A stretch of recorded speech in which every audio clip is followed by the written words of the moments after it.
எனக்கு வந்து இதை ஒரு பாடல்கள் எழுத வாய்ப்பு தேடணும்னு ஒரு ஆசை வந்தது. எனக்கு அப்போ எந்த எக்ஸ்போஷரும் கிடையாது, எதுவுமே தெரியாது, ஒன்றுமே தெரியாது. அப்போது இந்த எல்லோ பேஜஸ் இருக்கும், அதில் வந்து மணிரத்னம் அப்படின்னு பேர் பார்த்து ஒரு 10 பேர் இருந்தது. எல்லாருக்கும் கால் பண்ணி மணிரத்னம் சாரை பார்க்கணும், மணிரத்னம் சாரை பார்க்கணும்னு கேட்டு, அதில் ஒரு நம்பர் வந்து இது மணி சார் ஆஃபீஸ் தான் அப்படின்னு சொல்லிட்டாங்க. ஸோ அந்த அட்ரஸுக்கு வீட்டிலேருந்து சைக்கிள் தான் போகும், சைக்கிளை எடுத்துக்கிட்டு கிளம்பிட்டேன். ஸ்ட்ரைட்டாக மணிரத்னம் சார் ஆஃபீஸில் போயிட்டு நிற்கிறேன். எஸ்ஐடி காலனில் இருந்தது. அப்போ அலைப்பாயுதே படத்தில் வர அந்த வீடு தான் அவரோட ஆஃபீஸு. மாதவனோட வீடு. வாசலில் நிற்கிறேன். இதுதான் அந்த வீடு தான் வந்து அவர் ஆஃபீஸாக வச்சிருக்காரு அப்படிலாம் பார்த்துட்டு நின்றுட்டு இருக்கேன். ஒரு நாள் ஃபுல்லாக நிற்கிறேன். செக்யூரிட்டி திருப்பி கேட்குறாரு, உனக்கு என்ன பிரச்சனை, ஏன் இங்கே நிற்கிற, உனக்கு என்ன வேணும் அப்படின்னு கேட்குறாரு.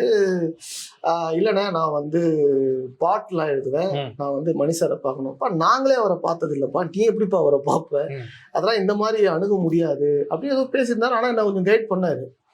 அப்போது வந்து பைக்கில் ஒருத்தர் வந்தார். வந்த உடனே இன்ட்ரடியூஸ் பண்ணார். அவர் வந்து நல்லா ட்ரீட் பண்ணார், மரியாதையாக ட்ரீட் பண்ணார்.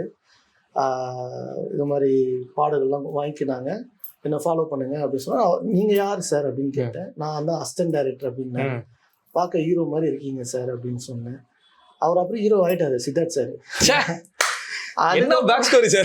சரியான பேக் ஸ்டோரி. எனக்கே வந்து நான் என்ன பண்ண, உதயம் என்ன சொல்ல, நான் ஒர்க் பண்ணும்போது சித்தார்த் சார் வேலை பார்த்துட்டு இருந்தாரு, நல்லா பேசுவார், பழகுவார். நான் சொன்னேன், சார் ஞாபகம் இருக்கா சார், ஒரு 10 வருஷத்துக்கு முன்னாடி நான் வந்தேன், உங்களை வந்து பார்த்தேன், அப்போ நீங்கள் அசிஸ்டன்ட் டைரக்டர், ஸ்பெக்ஸ் எல்லாம் போட்டிருந்தீங்க அப்படின்னு ஒன்று சிரிச்சாரு. நீங்கள் அதே மாதிரி என்ஜாய் பண்ண, இது ஒரு மொமெண்ட் தான் சார் எனக்கு, உங்களோட நான் திருப்பி இது பண்ண, கதை இருந்தால் சொல்லு பண்ணலாம் அப்படின்னு சொன்னார். ஸோ அந்த டிரான்ஸ்ஃபர்மேஷன் சினிமாவில் நான் முதல்ல சந்தித்த ஒருத்தர் வந்து சித்தார்த் சார் தான். எஸ்.